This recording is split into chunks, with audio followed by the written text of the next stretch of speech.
ver, ya hemos visto toda la primera parte que corresponde a los flavonoides propiamente dichos, es decir, a los pigmentos que son de color amarillo, naranja, etc. Ahora vamos a pasar a la parte de lo que viene a ser las antocianidinas, que es un grupo especial de flavonoides, ¿no? Ya que más bien son pigmentos de color rojo, azul, morado, etc. Vamos a pasar esa parte que corresponde al mismo tema. Un segundo, vamos a ir pasando.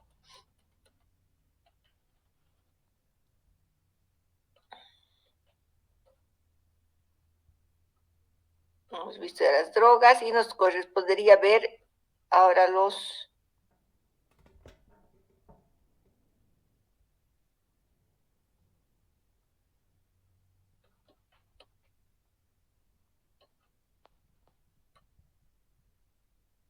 antocianidinas, ¿no? Vamos a hablar que es un grupo especial de flavonoides, ¿no? Sigue siendo, ¿por qué? Porque tiene la misma estructura carbonadas, carbono 6, carbono 3, carbono 6. Muy bien. Entonces, ¿cómo definimos a las antocianidinas? Son pigmentos hidrosolubles. Son hidrosolubles porque son iones, o sea, van a estar cargados positivamente. Entonces, son pigmentos hidrosolubles de coloración rosa, roja, azul o violeta, ¿no? Entonces, el nombre de antocianidinas viene del término antos, que significa flor, y ciano, color azul. ¿Por qué? Porque estos pigmentos fueron encontrados por primera vez en las flores de color azul, ¿no? Entonces, tienen el esqueleto carbonado, como les decía, carbono 6 en el anillo A, carbono 3 en este anillo C y en el anillo B tienen carbono 6. Pero la única diferencia es que como hay una doble insaturación, el oxígeno está cargado positivamente en la posición 1, lo que hace que se comporte como un ion, ¿no? Como un ion. Por lo tanto, es una molécula soluble en agua, porque es una molécula cargada. Otra característica importante es que todas estas antocianidinas van a llevar un oxidrilo en la posición 3. Miren, posición 1, posición 2 y posición 3. Todos llevan este oxidrilo en la posición 3. Son también compuestos fenoles. Como pueden ver, tenemos grupos oxidrilo, por lo tanto, son compuestos fenólicos. ¿Ya? Muy bien. Chalcona, una flavanona. Luego tenemos dihidroflavonoles y como un derivado posteriormente de los dihidroflavonoles vamos a tener las antocianidinas. Entonces, como un precursor intermediario tenemos a las flavanonas para que dé lugar a las antocianidinas, ¿ya? A las antocianidinas, ¿ok? Bien, entonces, esta es un poco la vía de la biosíntesis, que puede ser también a partir de aminoácidos, pero también participa la coenzima A, ¿no? Con la participación de la coenzima A vamos a ver y tenemos el ingreso de la malonilcoenzima, es decir, la participación siempre, como habíamos visto, los flavonoides tienen una vía mixta, ¿no? Que se va a hacer a partir, digamos, con aminoácidos, pero también con la participación de la acetilcoenzima A. La acetilcoenzima A va a dar lugar a la malonilcoenzima A, entonces es una vía mixta. Entonces, de aquí lo único que ustedes tienen que recordar es que como un precursor intermediario tenemos a las flavanonas y el precursor inmediato para una antocianidina es un dihidroflavonol, ¿no? Un precursor inmediato, entonces, de una antocianidina. Bueno, esta es la estructura de las antocianidinas. Vamos a ver ahora, como decíamos, la estructura básica. ¿Por qué se considera? Aquí hemos visto que tenemos la forma de numeración es idéntica, posición 1, 2, 3, 4, 5, 6, 7, 8 y el otro anillo, el anillo B se numera con 1', 2', 3', 4, 5, 6', ¿no? Entonces, a esta molécula se conoce como el ion flavilio o catión flavilio. ¿Por qué? Porque está cargado positivamente.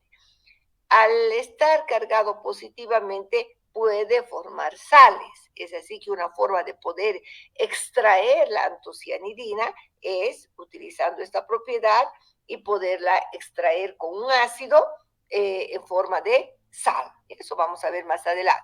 Bueno, ¿cuáles son estas estructuras? Vamos a ver directamente acá, me parece mejor, donde podemos apreciar, luego volvemos anteriormente.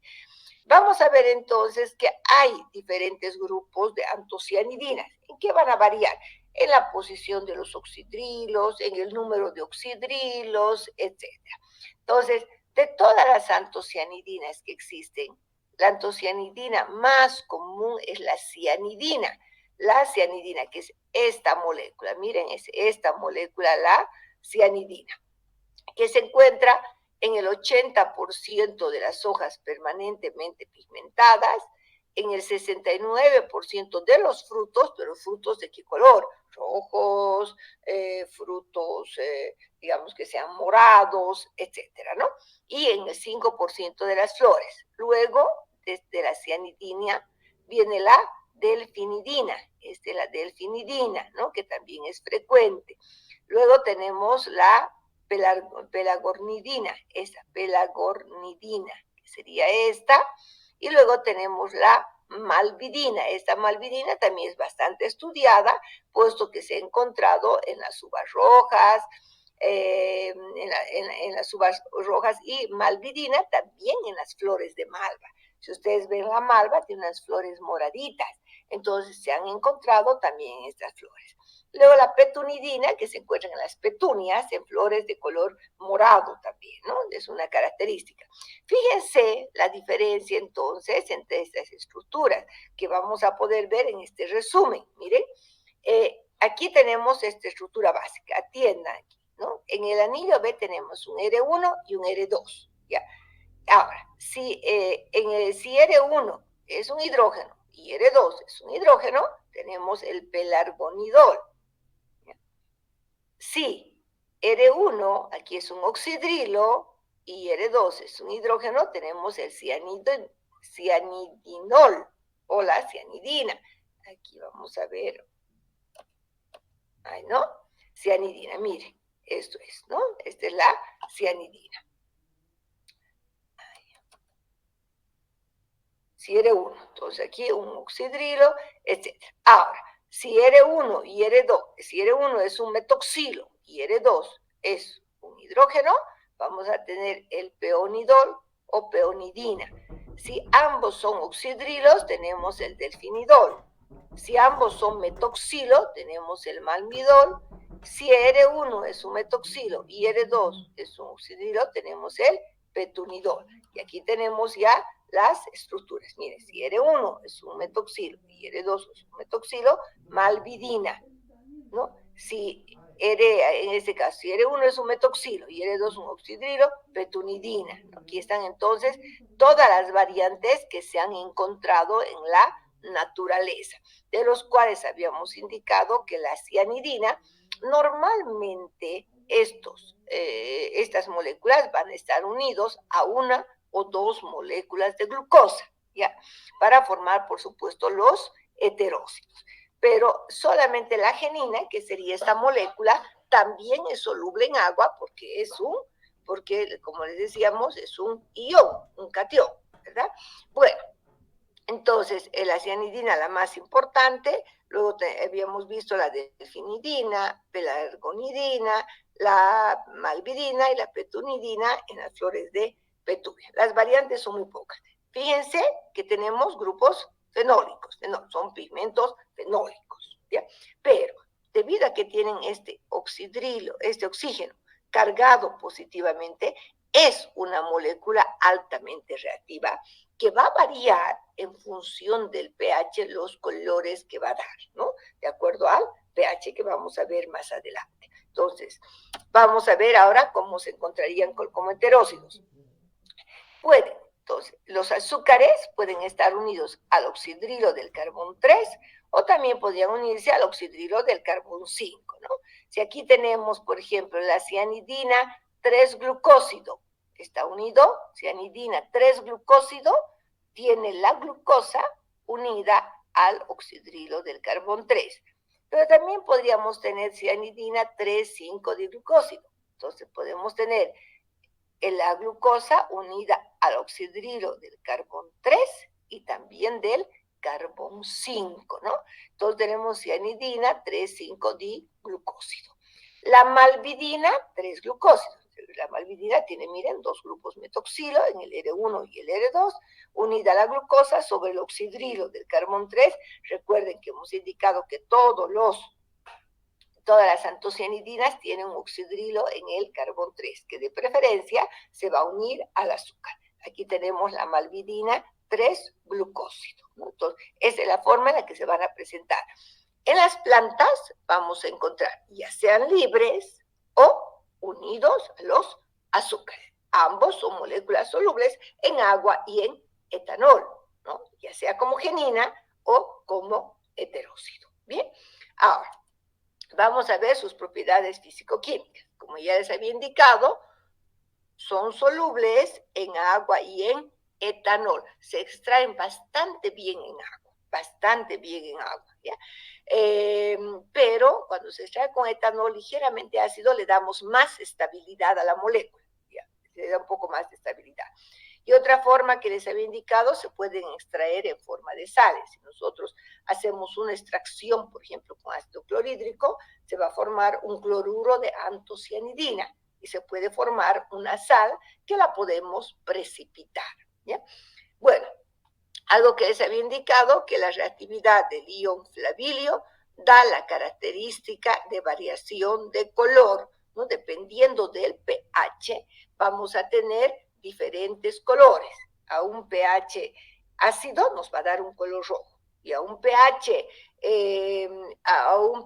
que sea alcalino nos puede dar, va a variar de azul hasta que sea un amarillo, verde, amarillento, cuando ya sea un pH de 11, 12, etc., ¿no?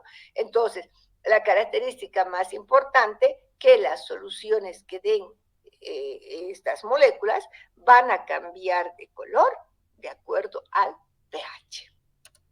Aquí podemos ver entonces, esto es de la práctica que hacemos, entonces tenemos a un pH 3, este color rojo, a un pH 5 es un color más violeta, a un pH 7 es un color azul marino, a un pH de 8.5 nos da un verde petróleo, y a un pH de 9 más bien un azul petróleo, a 11 y es un verde amarillento, y a un pH de 14 amarillo, ¿no? Entonces, fíjense entonces cómo van a cambiar de color de acuerdo al pH.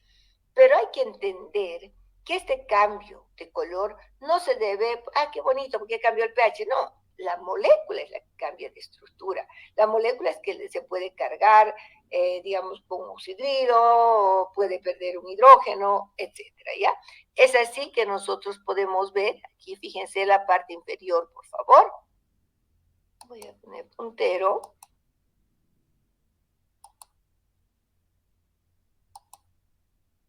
¿Qué pasó? Estaba con el punterito. Ya. Miren. Entonces, el catión cianina a un pH menor a 3 o 3, ¿ya? Menor a 3, vamos a tener que aquí está unida la glucosa. Fíjense que esta es una cianidina 3,5-diglucósido. Bueno, vamos a ver entonces que se encuentra como catión flavilio, ¿no? Como la estructura que hemos visto, catión flavilio. Bueno, ahora vamos nosotros aumentando los oxidrilos. Aumentamos los oxidrilos, estamos aumentando el pH. A un pH entonces de 8.5, que sería este color, vamos a tener la base cianina, donde aquí no se puede, fíjense en esta parte, en el anillo B, este oxidrilo ha perdido un hidrógeno, ¿no? Aquí ha perdido un hidrógeno, tenemos un carbonilo, entonces tenemos una base cianina. Seguimos aumentando el pH, aumentamos los oxidrilos, y a un pH de 11, mayor a 11, vamos a tener el anión cianina, donde el segundo oxidrilo de la posición ¿no es cierto?, que habíamos llamado R1, va a perder un hidrógeno y se va a cargar negativamente. Por lo tanto, tenemos el anión cianina. Entonces, estos cambios de color se debe también a un cambio estructural en cuanto a la liberación de los hidrógenos, ¿no? Eso es lo que quiero que entiendan. Entonces, tienen que saber estas estructuras, yo les puedo preguntar también en su examen, ¿no? Los colores que predominan a cada pH y qué es lo que sucede con la estructura, qué molécula predomina en cada pH, los que estamos viendo, ¿no? Muy bien. Ahora, Vamos a pasar a ver algunas formas de identificación. Como les había indicado, nosotros vamos a podemos hacer una extracción acuosa y podemos hacer una extracción etanólica. Por supuesto, con etanol ácido nosotros le vamos a dar una mejor estabilidad, ¿ya? También nosotros podemos hacer pruebas de precipitación con metales pesados. Si nosotros utilizamos el acetato de plomo, que es una sal básica, el acetato de plomo, entonces nos va a dar un precipitado azul, mire, un precipitado azul, ¿ya? También puedo utilizar el ácido pícrico. El ácido pícrico me va a dar un precipitado más bien un precipitado rojizo, un poquito amarillento, ¿ya? Entre rojo y amarillento. Y la solución se va a volver roja, ¿no? Por el pH ácido, por supuesto, ¿ya? Vamos a ver que reacciona muy bien el ácido pícrico cuando tenemos una solución acuosa. No reacciona en medio etanólico, ¿no? Es una característica que tiene esta prueba del ácido pícrico. En cambio, con acetato plomo, el precipitado de color azul nos indica que hay una antocianidina. Muy bien. También vamos a hacer nosotros la obtención del cloruro o clorhidrato de antocianidina cuando se trata o el extracto acuoso. Agregamos ácido clorhídrico al 20% y lo llevamos a baño María por una hora o más hasta que se formen los cristales de cloruro de antocianidina. Estos cristales son de color morado y ahí nosotros podemos pesar y calcular la cantidad de antocianidina que hemos extraído en forma de cloruro de antocianidina, ¿no? Entonces, una forma también de poder ver esa propiedad que tienen las antocianidinas de formar sales. Por supuesto que la cromatografía en capa fina, que ya la hemos hecho en prácticas con el grupo 11 y 13, podemos ver que es muy aplicada también para hacer corridas cromatográficas y poder identificar a las antocianidinas. La ventaja de una cromatografía en capa fina, sabe muy bien que podemos nosotros separar los componentes, pero además en función del cálculo de su RF, podemos identificar la molécula, ¿no? Bien, entonces, como revelador, en este caso, se puede utilizar anisaldehído y ácido sulfúrico, llevando a una temperatura de 101 grados y observando a la luz ultravioleta, ¿ya? También podemos utilizar una exposición a la luz UV a 365 y 250 nanómetros, utilizando cloruro férrico y vapores de amoníaco. Entonces, esto también nos va a permitir ver las manchitas, pero necesitamos activar un poco con estos compuestos para luego llevar a la luz UV. Fíjense entonces que son moléculas que también van a fluorecer con la luz ultravioleta. Entonces, es una característica, también se puede hacer cromatografía en capa fina.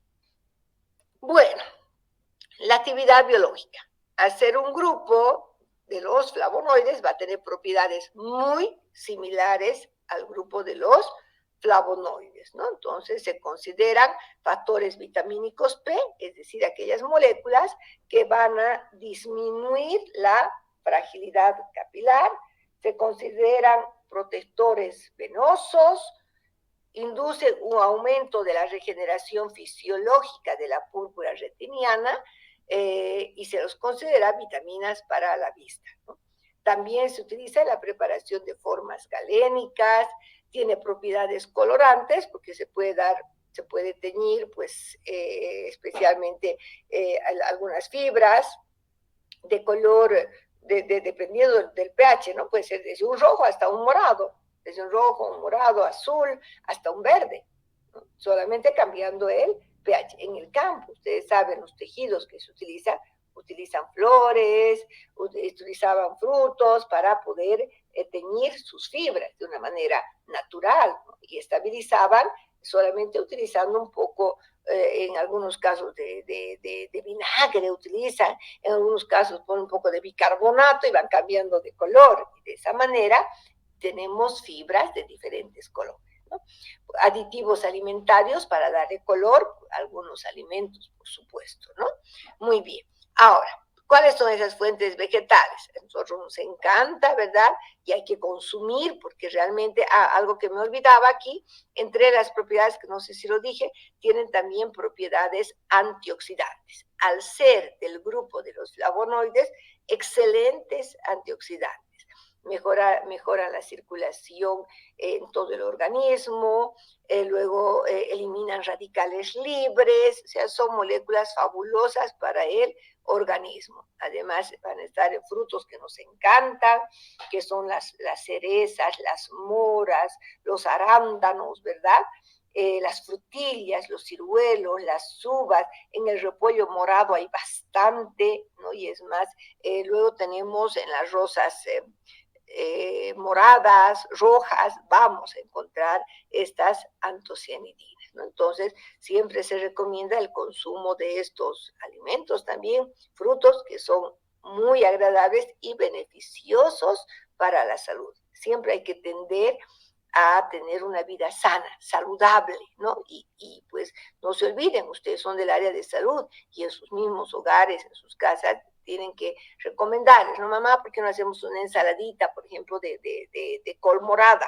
Es agradable y sana, porque nos va a proporcionar moléculas saludables para mantener nuestras células en un estado bueno, evitando la acción de los radicales libres, ¿ya?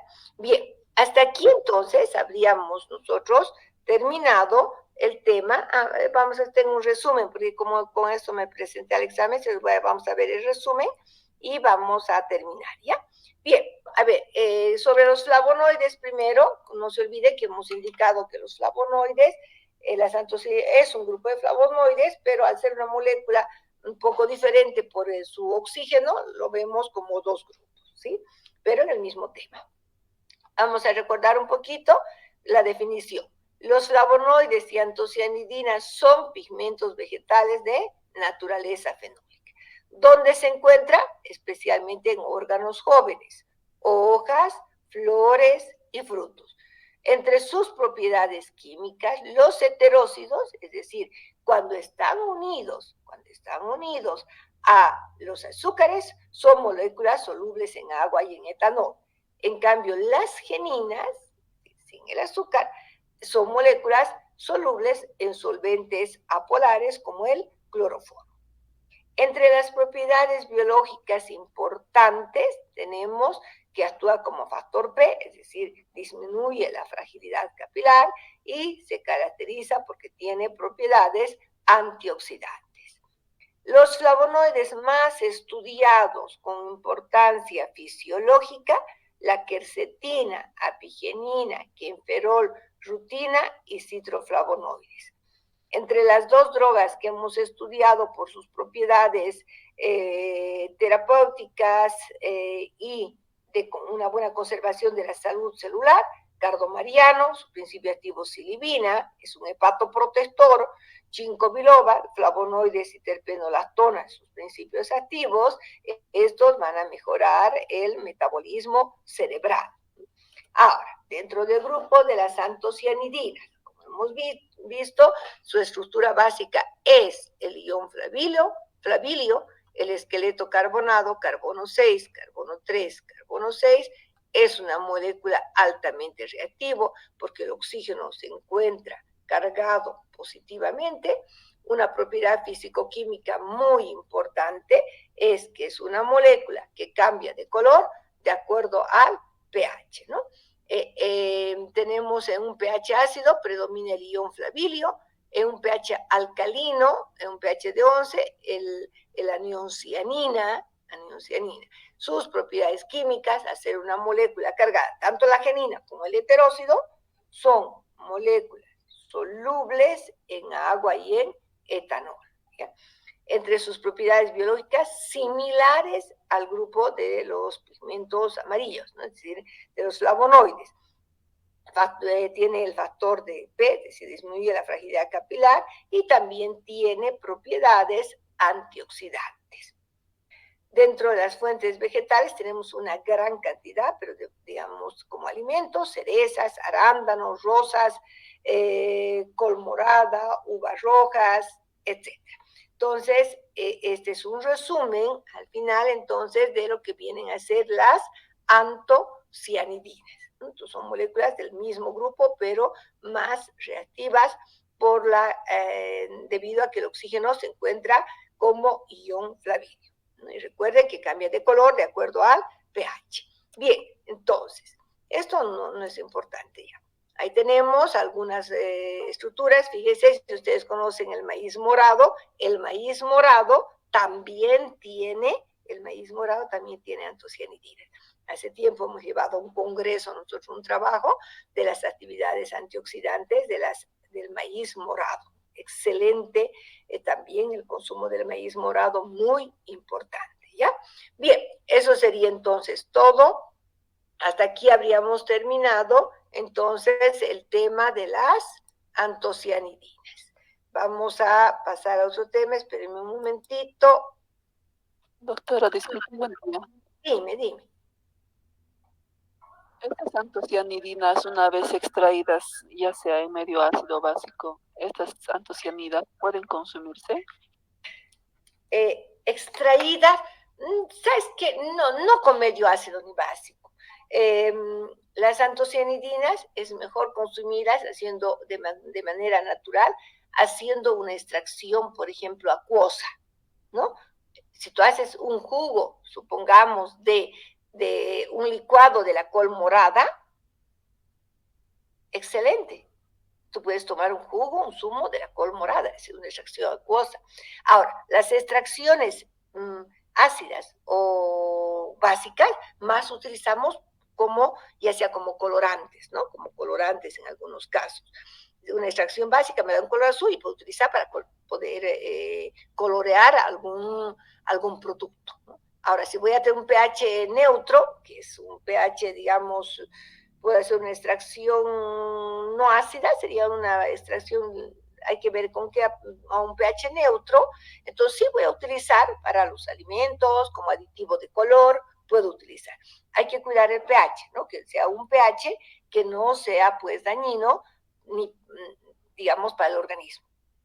Si puedo utilizar para un colorante, digamos, no sé, para la piel, un rubor, ¿ya?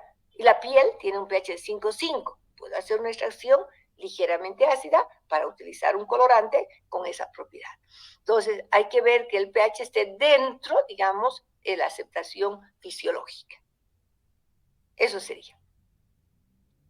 Ahora, para los estudios que hacemos, por ejemplo, de las propiedades antioxidantes que se hacen, ¿no? Esto, claro que hay que darle estabilidad a la molécula.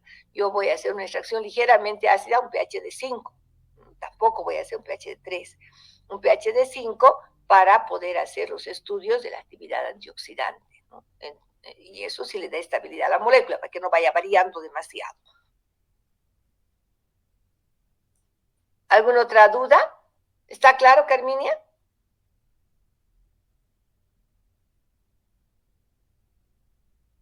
¿Quedó claro, Carminia? Doctor, va a disculpar. Sí. Le decía si se puede sacar extracto de estos antocianidinas como, ¿cómo se dice? Aditivo, poner a un té, digamos así, en forma de gotitas, ¿se puede hacer?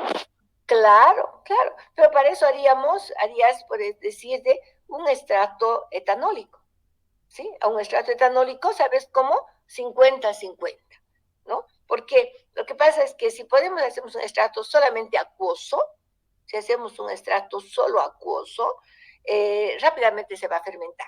Pero si haces un extracto 50% de alcohol, 50% de agua, una tintura, ¿no? Con ese porcentaje, puedes poner unas gotitas a un jugo que tomes, a tu té, a un jugo de naranja, a cualquier se podría colocar. No hay problema, que es una concentración bastante bajita, ¿no? Utilizar como tintura. Eso es una opción, utilizar como tintura. Ahora, por ejemplo, como colorantes también, o sea, pero para aditivos alimentarios, tú me has preguntado, aditivos alimentarios hay que tratar de bajar el nivel de alcohol, ¿no? Que no sea muy fuerte. En forma de tintura sí se puede utilizar. O para poner en los alimentos, gotitas, se puede también.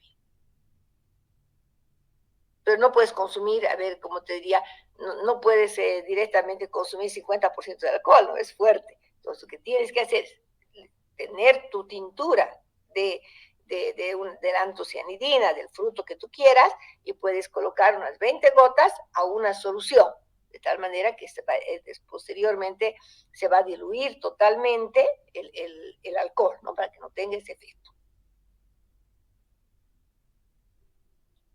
¿Y cómo bueno, cómo podría saber de que este aditivo tiene la cantidad suficiente para poder cumplir la función?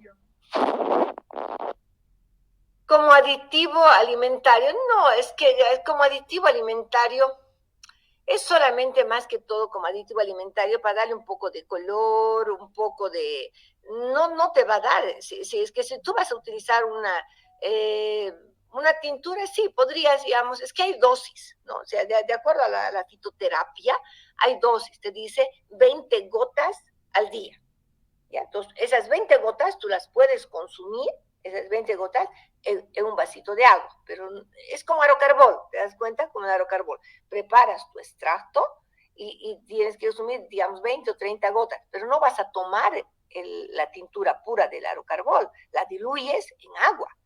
Lo mismo, si tú quieres utilizar como un suplemento, digamos, alimenticio, como un suplemento alimenticio, entonces puedes diluir en un vasito de agua unas 20, 30 gotas de acuerdo a la dosis, de acuerdo a la concentración que tenga tu tintura.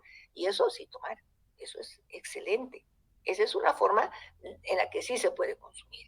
Claro, ahora como nutracéuticos también después se puede, digamos, evaporar todo el solvente, vamos a obtener la antocianidina pura y se lo podría encapsular. ¿Sí? Es otra forma también, ¿no? Así como hay flavonoides en cápsula, hay también antocianidinas en cápsulas, ¿no? Eso mejora la circulación, antioxidante, se utiliza como un nutriente para la retina, también. O sea, hay diferentes formas que se podrían dar, pero por supuesto hay que ver las dosis. Y eso va a estar en función del tipo de tintura que vayas a preparar o del tipo de producto. Hasta se puede hacer un jarabe, un gel a base de antocianidinas también. Y ahí dependiendo te dirá 10 ml por día, 10 ml 3 veces al día. ¿No? Va a depender mucho de la concentración del principio activo. En estos casos necesitamos saber el porcentaje de antocianidina que habría en la forma de medicamento o forma calénica que estamos utilizando. ¿Quedó claro, Carminia? Sí, doctora, muchas gracias. Ya, muy bien. Ahora vamos a pasar entonces al siguiente tema y hablaremos de saponinas. Un momentito, por favor, voy a entrar a mi tema.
Bien, a ver, cuando ustedes lavan, por ejemplo, la quinoa para hacer una sopa de quinoa o preparar la quinoa de alguna manera, lavamos, ¿no es cierto? ¿Y qué es lo que sale cuando lavamos la quinoa?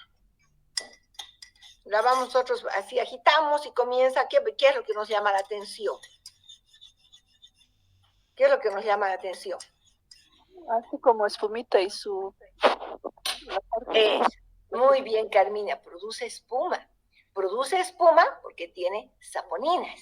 Y cuando alguna vez lavan la yuca, ¿no es cierto? Pelamos y la lavamos para hacer hervir, también sale espuma. Entonces, es porque tiene saponinas. Entonces, este grupo de metabolitos que vamos a estudiar ahora se caracteriza porque produce espuma en soluciones acuosas. ¿Ya? Son las saponinas las que van a producir esta espuma. Muy bien, entonces vamos a entrar a este tema, que es un tema igual muy, muy interesante, y hablaremos de las saponinas. Bien, este tema vamos a saponinas y sapogeninas, ¿no? Las saponinas en realidad son los heterócidos, cuando están con el azúcar, y la sapogenina es cuando ya han perdido el azúcar, ¿ya? Entonces, las saponinas son glicósidos o heterócidos, ¿ya? Que se disuelven en agua, son moléculas solubles en agua, también en etanol, ¿ya? Disminuyen la tensión superficial del agua y forman espuma. Quiero decirles que es el único grupo de metabolitos secundarios que tiene esa propiedad de formar espuma. No hay otro grupo que pueda, así como habíamos visto las antocianidinas, el único grupo que puede cambiar de color de acuerdo al pH, ¿no? En este caso son las únicas moléculas que tienen esa propiedad de formar espuma en soluciones acuosas. La cantidad de espuma que forman está en función de la cantidad de saponinas que tenga. Cuanto más saponina tenga, más espuma van a formar. ¿Ya? Entonces, estos glucósidos o heterócidos, por supuesto, van a estar formados por ¿qué? Todo heterócido, recuerden que tienen azúcares. Pero estos heteros van a tener azúcares o también ácidos urónicos. Ya vamos a ver cuándo. Y las sapogeninas, que serían las geninas. Pero estas geninas ahora se llaman sapogeninas, ¿no? Así como había en el flavonoide naringenina, aquí se llama sapogenina. ¿Ya? Ustedes recuerden que siempre el heterócido tiene el nombre de la genina. Entonces vamos a tener, las sapogeninas pueden ser esteroidales o pueden ser triterpenoides pentacíclicas. Aquí no sé por qué me ha faltado, creo que se me borró. Vamos a corregir esto un minutito. Triterpenoides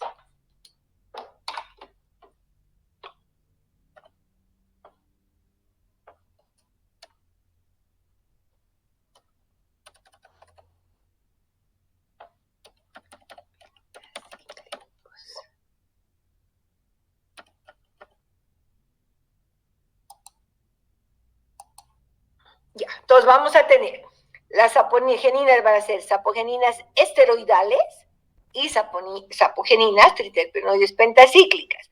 Por lo tanto, la genina, el heterócido es la saponina. Esa saponina podrá ser una saponina esteroidal o una saponina triterpenoide pentacíclica, ¿no? La saponina está formada entonces por azúcar y sapogenina, ¿no? Este heterócido se llama también saponina, el heterócido, ¿ok? Entonces, dependiendo de la característica de la genina, será esteroidal o triterpenoide pentacíclica. Estas geninas se van a unir a los azúcares o a los ácidos urónicos. Bien, ahora, hemos indicado dos tipos de geninas esteroidales. Estas saponinas esteroidales derivan de la estructura del ciclo pentano-peridrofenantreno, ¿no? El ciclo pentano-peridrofenantreno, que es la estructura básica de una molécula esteroidal. ¿Dónde se han encontrado estas saponinas esteroidales? En las dicotiledóneas, como Dioscoreas, liliáceas, por ejemplo, en la zarzaparrilla, ¿no? importantes por su relación estructural con hormonas sexuales y corticoides. ¿Por qué? Porque esta genina que estamos viendo aquí, esta estructura básica, aquí tenemos un oxidrilo, 1, 2, 3, casi todas las moléculas van a llevar un oxidrilo en el carbón 3, y con este oxidrilo se van a unir a los azúcares, ¿ya? Se van a unir a uno o más azúcares, a uno o más azúcares. Muy bien. Cuando está unido al azúcar, chicos, cuando está unido al azúcar se llama saponina. Cuando está sin el azúcar, sapogenina. ¿Ok? Ahora, ¿por qué son importantes? La importancia más grande que tienen es que al ser moléculas esteroidales, la industria farmacéutica utiliza como estructura básica para la síntesis de corticoides, de hormonas sexuales, no de cualquier hormona, anticonceptivos, etcétera. Ahora, en este caso, esta saponina esteroidal, la genina, se llama diosgenina, esta molécula, ¿ya? Cuando este R es un hidrógeno, sería un oxidrilo, diosgenina. Si este R sería glucosa, rhamnosa, se llamaría diosina, que sería la saponina. La saponina se llama diosina y la genina se llama diosgenina. Entonces aquí fíjense, dice diosina, cuando R va a tener una molécula de glucosa y 2 de rhamnosa. Si este R fuera glucosa y 2 moléculas de rhamnosa, se llamaría diosina. Bueno, es un ejemplo de una estructura esteroidal. Ahora nos vamos a ver las saponinas triterpenoides pentacíclicas. Estas saponinas triterpenoides pentacíclicas se las ha encontrado en la familia de las Cariophyllaceae, Sapindaceae, Polygalaceae y en las Chenopodiaceae. ¿Por qué se caracteriza? Porque tiene 5 anillos. Por eso se dice triterpenoide pentacíclica. Miren, 1, 2, 3, 4, 5 anillos. Entonces, triterpenoides pentacíclicos. Además, todas van a llevar un ácido, un carboxilo. Por tanto, se dice ácidos triterpénicos pentacíclicos. ¿Ya? Entonces, este es otro grupo, sería el segundo grupo de las sapogeninas. Esta es la sapogenina. Normalmente van a estar unidas a azúcares o también a los ácidos urónicos, azúcares o ácidos urónicos. ¿Ya? Entonces, este sería el segundo grupo de las sapogeninas, que por supuesto, cuando estén unidos a los azúcares, van a formar las saponinas triterpenoides pentacíclicas. Después ya vamos a estudiar estas estructuras con más detalle. Bueno, ¿cuáles son los azúcares que se han encontrado formando estas saponinas? Los más frecuentes, en primer lugar, la glucosa, arabinosa, rhamnosa y galactosa. Los ácidos glucurónicos se los ha encontrado en este grupo de saponinas.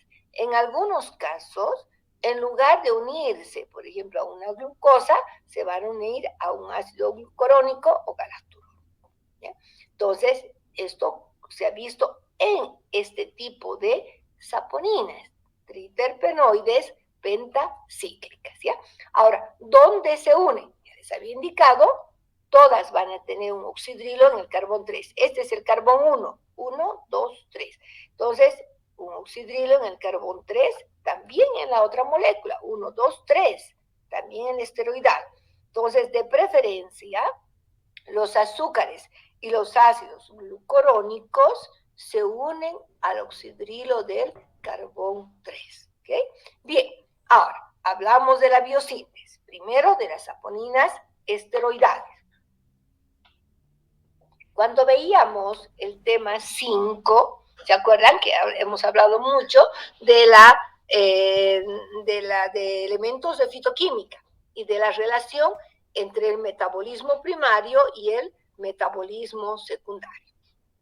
Las saponinas se forman a partir de la acetilcoenzima A vía mevalonato, ¿no? Por lo tanto, la vía va a ser acetato, mevalonato, escualeno, colesterol y la saponina esteroidal. Miren, aquí tenemos entonces la saponina, donde aquí podemos ver, miren, y está unida la glucosa y 2 moléculas de rhamnosa. Entonces, acetato, mevaldonato, escualeno, colesterol y una saponina esteroidal. Yo les podría preguntar, ¿cuál sería el metabolito primario de este proceso de biosíntesis? Aquí yo puedo decir acetato o acetilcoenzima, ¿no es cierto? Vía mevaldonato. Entonces, yo les preguntaría, ¿cuál sería el precursor primario de la biosíntesis de una saponina esteroidal?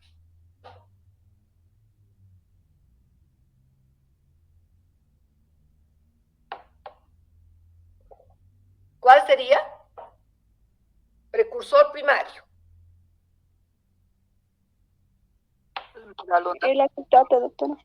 El acetato, muy bien. El acetato o la acetilcoenzima, precursor primario. Les preguntaría, ¿por qué vía se forma la saponina esteroidal? Mevaldonato. Vía mevaldonato, muy bien. ¿Y cuál sería el precursor inmediato? ¿Cuál sería el precursor inmediato?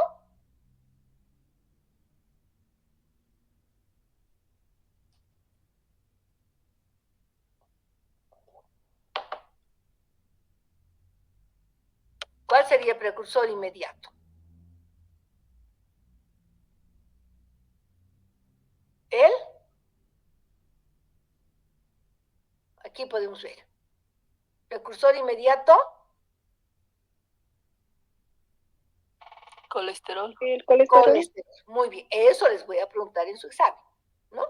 ¿Cuál es el precursor inmediato? ¿Cuál es qué vía? ¿Cuál es el precursor primario? ¿Ya? Bueno, ahí tenemos entonces una saponina esteroidal. Ahora, vamos a ir a ver las propiedades químicas. Como recuerden ustedes, chicos, que siempre el azúcar le da polaridad a la molécula. Entonces, cuando se encuentren como saponinas, son moléculas solubles en agua y también en soluciones hidroalcohólicas, en etanol al 50%, etanol al 70%, en soluciones hidroalcohólicas, ¿no? Y por supuesto, las saponinas insolubles en solventes apolares, ¿ya? Insolubles en solventes apolares. Normalmente, cuando queremos estudiar solo la genina, debemos eliminar los azúcares, ¿no? Aquí tenemos que hacer un corte para eliminar el azúcar. Y esto se hace un tratamiento con ácido clorhídrico para poder eliminar los azúcares. Entonces, ¿qué dice acá? Para el estudio y aislamiento de las geninas, se debe hidrolizar, eliminar el azúcar, cortar el enlace entre la genina y los azúcares, ¿ya? Ahora, estas moléculas solitas, aquí voy a ver, estas son geninas, ¿no? Estas geninas son solubles en solventes apolares. Cloroformo, benceno, diclorometano, tolueno, etc. ¿Ya? Entonces, la genina, soluble en solvente apolar. ¿Ya? Soluble en solvente apolar. Esto es muy importante cuando hablemos de la extracción. Ustedes se van a acordar, porque siempre que utilizamos una extracción, nos basamos en sus propiedades físico-químicas. Bien, hablaremos un poquito de las propiedades fisiológicas y farmacológicas. En general, primero, ¿no? Bueno, aquí vamos a cuáles son las propiedades que se han estudiado. Tiene propiedades antibacterianas y antifúngicas. Muchas de estas moléculas se las ha estudiado por sus propiedades antibacterianas y antifúngicas. Tienen propiedades hemolíticas, pero el grupo de las saponinas esteroidales, ¿no? Debido a la interacción con el colesterol de la membrana. Si se meten, se entrelazan con el colesterol de la membrana y desestructuran entonces la membrana, produciendo una hemólisis celular, ¿ya? Muy bien. Esto se puede ver, es una prueba que se hace con los glóbulos rojos. También se ha visto que hay una pequeña toxicidad por vía oral que se incrementa cuando se hace una administración por vía parenteral. Entonces, una pequeña toxicidad un poco similar a los corticoides en realidad, ¿ya? Hay moléculas que son antiinflamatorias con muy buena propiedad, la glicirricina también tiene propiedades antiinflamatorias, las saponinas que se han encontrado en la zarzaparrilla, propiedades expectorantes y antitusivas, la hiedra, Hedera helix, escuchar los jarabes de Hedera helix, que se ha consumido bastante durante la pandemia, antihemorroidales, cicatrizantes. Y por supuesto, las saponinas esteroidales se utilizan en la industria farmacéutica para la obtención de moléculas como corticoides, que son antiinflamatorios, luego como hormonas sexuales, como anticonceptivos, etc. Bien, vamos a hablar ahora de estamos en el grupo, recuerden, de las saponinas esteroidales. Voy a hablar, y anoten por favor, de 3 drogas con saponinas esteroidales. Hablaremos de las especies de Dioscoreas, anoten. 1, 2, raíz de zarzaparrilla. 3, raíz de ginseng. Ginseng son las 3 drogas que tienen saponinas esteroidales. ¿Bien? Saponinas esteroidales. Drogas con saponinas esteroidales. Muy bien. Dentro entonces vamos a comenzar con las especies de Dioscoreas. En realidad, ñame es el nombre de las especies comestibles de Dioscoreas. Es un tubérculo, ¿no? Este es un tubérculo, estas especies de Dioscoreas, que abundan especialmente en México y también en Centroamérica, ¿no? Es una raíz, es un tubérculo dulce, agradable y pues muy rico en saponinas. Bien, entonces, ¿cuáles son los principales componentes que tiene? La diosgenina y diosina, y botogenina y botonina. Su genina se llama diosgenina y botogenina, serían sus 2 principales compuestos. La diosgenina se obtiene a partir de estas especies, ¿no?, de Dioscoreas, que se conocen 600 especies diferentes de las Dioscoreas, ¿ya? Todas son comestibles, dulces, agradables, etc. Entonces, pero la diosgenina se puede obtener cuando la planta tiene de 2 a 3 años de edad. ¿Por qué?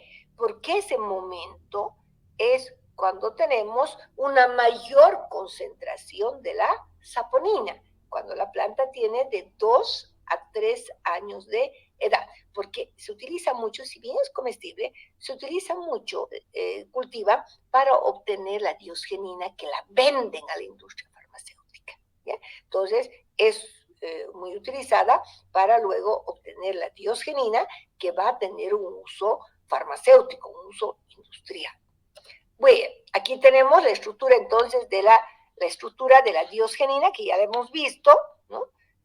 Si este R fuera un hidrógeno, diosgenina. Si este R es glucosa, ramnosa, se llamaría diosina. Este es el principal componente, entonces, de el componente del ñame o de las especies de Dioscorea, la diosina y diosgenina, ¿ok?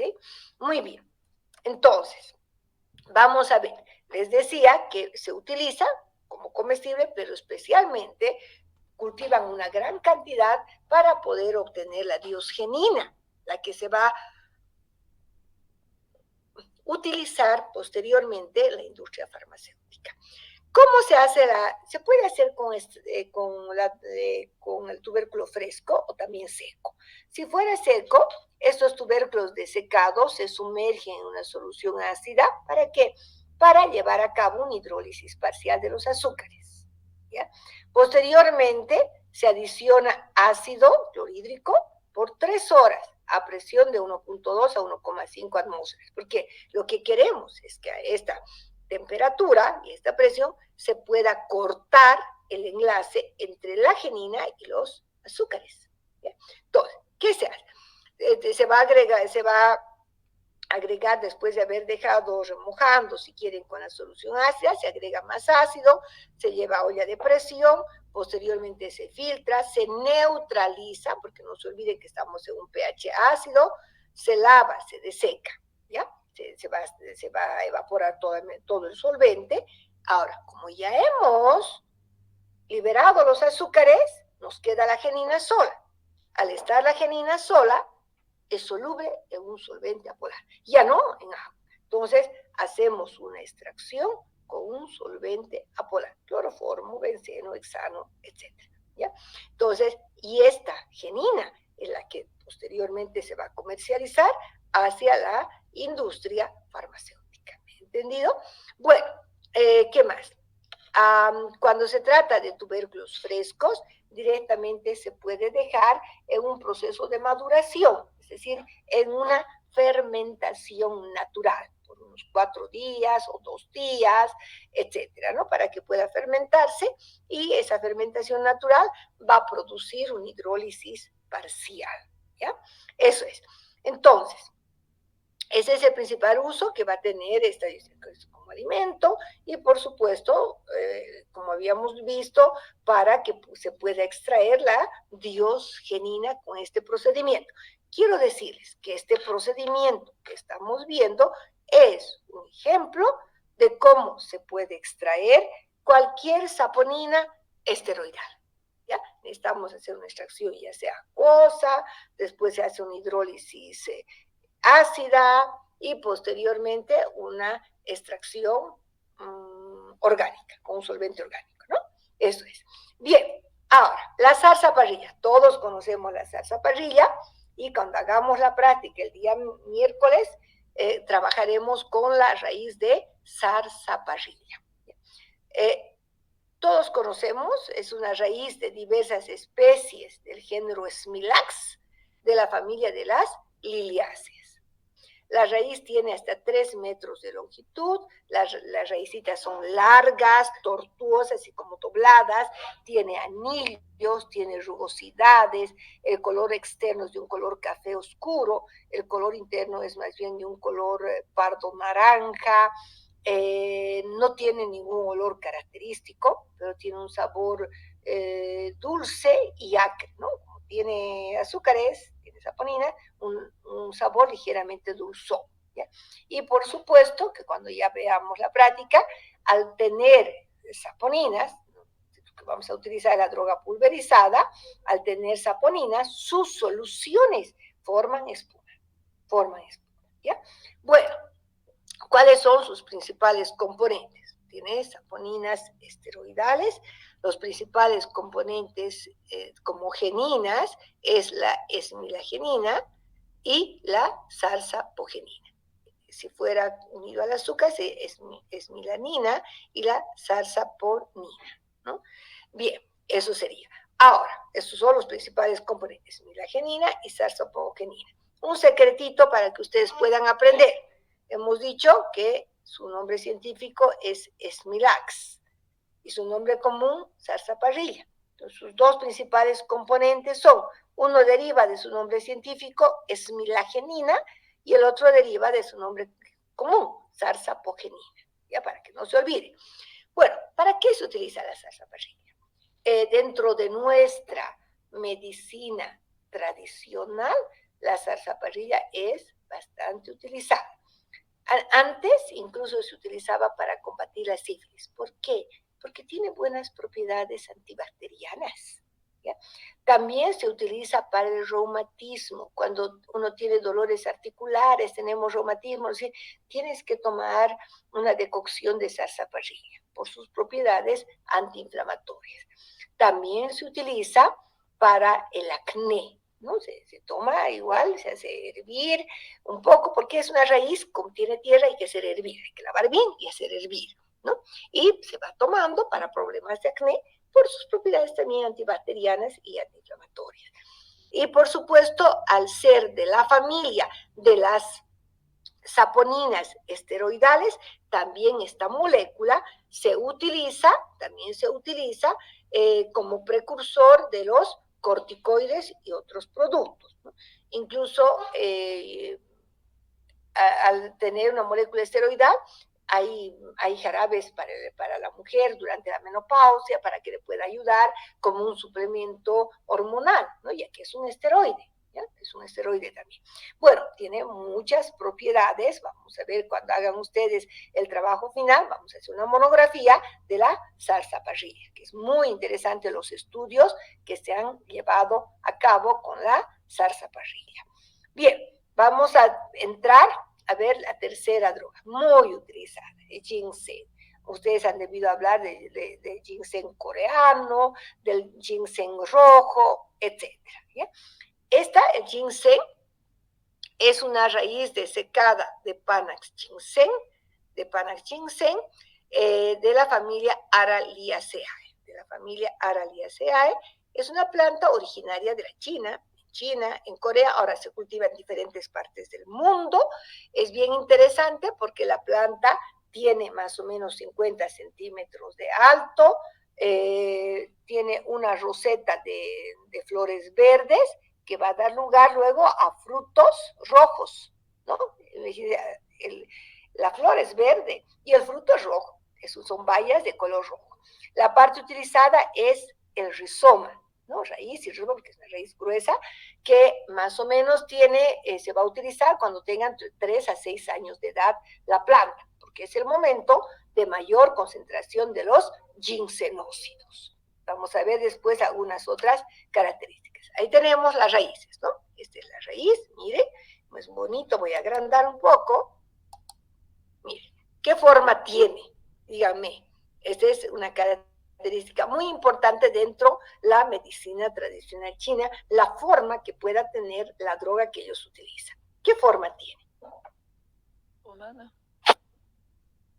Exacto, tiene una forma humana.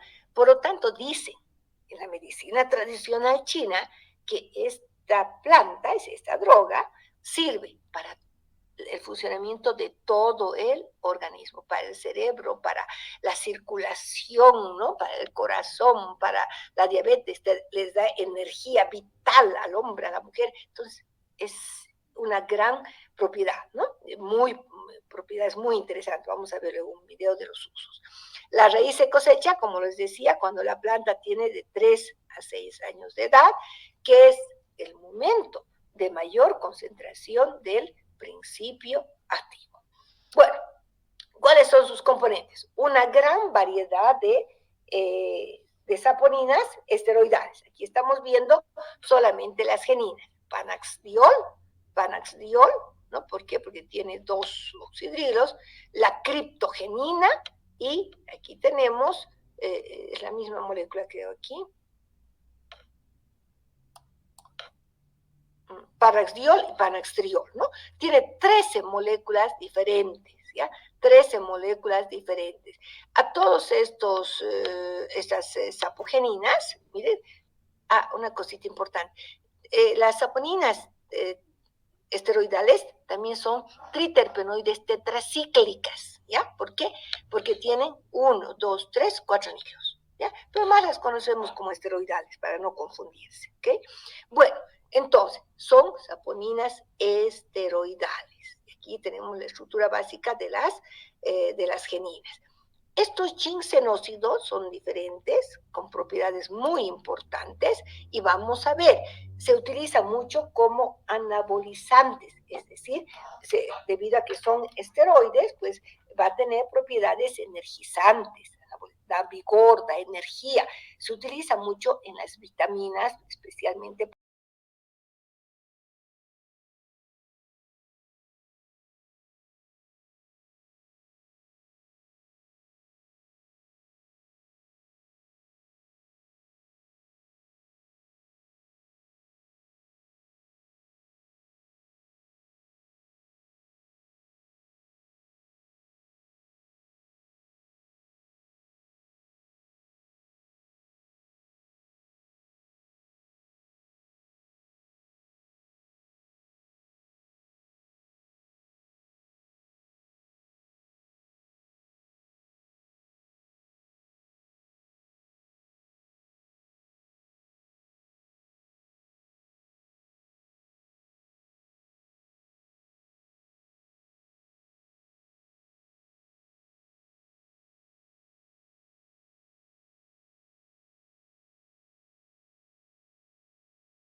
¿Has oído hablar sobre las propiedades medicinales del ginseng rojo coreano? En este vídeo de Ecología Verde te explicamos los beneficios del ginseng rojo coreano. Asimismo, te explicamos cómo tomarlo y sus contraindicaciones. ¡Empezamos! 1. Ayuda a mejorar las capacidades cognitivas. Es un estimulante del sistema nervioso y está indicado para elevar las capacidades cognitivas en las personas de la tercera edad. 2. Nutre la piel. Los beneficios del ginseng rojo coreano están relacionados con el cuidado de la piel, para conservarla joven y para recuperarla de posibles daños externos e internos. Hidrata la piel y le brinda luminosidad al aportar antioxidantes. ¿Sabías que la granada también mejora el aspecto de la piel? Descubre más sobre los beneficios de esta fruta en el vídeo que te dejamos en la tarjeta. 3. Mejora la elasticidad por sus vitaminas y minerales. Retrasa el envejecimiento y combate los efectos de la contaminación en el cutis. Es un excelente tónico facial. 4. Fortalece las defensas. Los beneficios del ginseng rojo coreano también pueden verse en el fortalecimiento del sistema inmunológico al aumentar la quimiotaxis y la fagocitosis del sistema retículo endotelial. Al consumirlo ayuda al cuerpo a recuperarse cuando combate infecciones o virus. Es buen complemento cuando se está enfermo, pero también como preventivo. 5. Funciona como antitumoral. Ha demostrado ser anticancerígeno en algunos tipos de tumores por su función inmunoestimulante sobre los macrófagos. Se ha comprobado que fortalece el crecimiento de los macrófagos, la producción de células T y B y las células asesinas encargadas de hacerle frente a un sinnúmero de patógenos. También fomenta la actividad de la médula espinal. Aunque no sustituye completamente un tratamiento médico, puede ser de ayuda.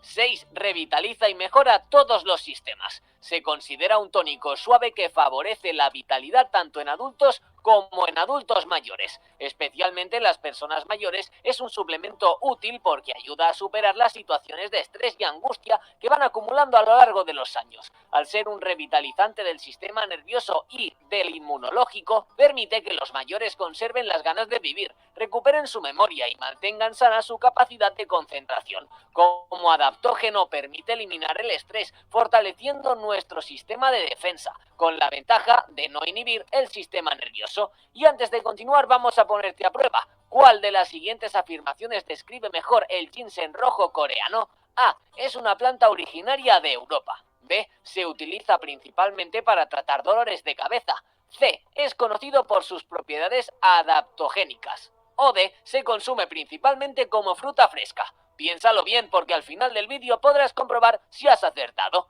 Continuamos. ¿Cómo tomar ginseng rojo coreano? La mejor forma de recibir los beneficios del ginseng rojo es a través de infusiones y té, además de su uso como ingrediente natural en los alimentos. La infusión debe ser preparada con agua hirviendo, luego se pone el ginseng, se tapa y se deja reposar para luego beberla tibia. Otra buena idea es usarlo en todo tipo de sopas, ya que así su sabor no será tan fuerte y se puede tomar más continuamente. La comida oriental suele utilizarlo rallado en todo tipo de guisados, por lo que harías bien en probar su sabor y comenzar a incluirlo en tu régimen cotidiano. A los niños puede parecerles un poco fuerte su sabor, que es ligeramente picante y limonado. Es posible encontrarlo también en tiendas naturistas en tabletas, comprimidos, tinturas o extractos. En estos casos se debe atender a las indicaciones del etiquetado para el consumo. ¿Cuánto tarda en hacer efecto? Se considera que un tratamiento regular comienza a brindar resultados entre 4 y 6 semanas. Las personas que lo consumen pueden descansar 3 meses y luego volver a iniciar el tratamiento, que no debe sobrepasar la ingesta de 1 gramo al día. Y terminamos con las contraindicaciones y efectos secundarios. En niños se recomienda una dosis poco concentrada, siempre y cuando sean mayores de 5 años de edad. Mejor si se toma ocasionalmente solo en sopa. No deben tomarlo mujeres embarazadas ni personas que han sufrido enfermedades relacionadas con los estrógenos como el cáncer de mama. En el consumo excesivo se han reportado dolores de cabeza, náusea, insomnio, problemas gastrointestinales, reacciones alérgicas, sangrados e incluso el síndrome de abuso del ginseng, sobre todo por personas mayores que disfrutan disfrutan de la sensación de placer que les genera. Puede retardar la coagulación sanguínea y en algunas personas podría causar algún tipo de hemorragia. Y volviendo a la pregunta que te hemos hecho antes, ya lo has pensado bien, la respuesta correcta es la C. El ginseng rojo coreano es ampliamente conocido por sus propiedades adaptogénicas, lo que significa que puede ayudar al cuerpo a adaptarse al estrés y promover el equilibrio general. Si quieres descubrir otros remedios naturales, no te pierdas la lista de reproducción que te dejamos aquí al lado. Cuéntanos, ¿estás pensando en empezar a tomar ginseng rojo coreano? ¡Hasta la próxima, ecologistas!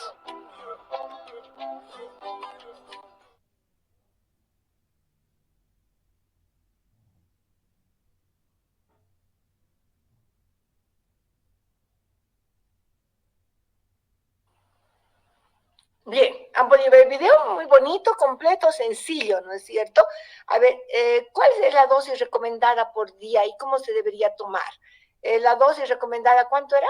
Máximo, ¿cuánto se debería consumir por día?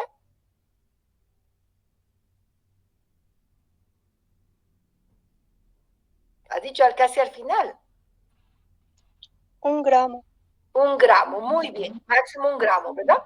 Y se puede consumir de manera prolongada, ¿cómo recomiendan? No, tiene que ser pausado y tomar en cuenta la edad y la situación de salud también de la persona. Muy bien. ¿Quiénes no podrían consumir el ginseng? Niños menores de 5 años y personas embarazadas. Muy bien, perfecto, muy bien. Eso es. ¿De dónde es originario? China. De la China, muy bien. Tenemos China y Corea. Sí, el ginseng en China y el ginseng no de Europa, por si acaso, ¿no? Muy bien, eso sería. Entonces, hemos visto hasta el día de hoy, hasta ahí. Mañana, pues bueno, mañana habíamos comentado, por favor, el grupo 11 y 13, como tenemos ya que quiero tomarles el segundo repaso antes de los exámenes. Entonces, mañana voy a hacer la clase teórica de la práctica. Por favor, pueden estar también todos, por supuesto, todos, porque igual les sirve. Sobre saponinas voy a hablar, la prueba del índice de espuma. Entonces, mañana voy a avanzar la parte teórica, ¿ya? Y van a llevarse esa parrilla. Ya mi auxiliar les va a indicar qué necesitamos. Quinoa, tengo la quinoa negra, porque usamos una quinoa silvestre, y salsa parrilla también tenemos, me parece, voy a revisar. Ya, de todas maneras, a través del auxiliar yo les aviso. Mañana haríamos, por favor estén, porque en base a eso tienen que hacer su esquema también, ¿ya? Para mañana.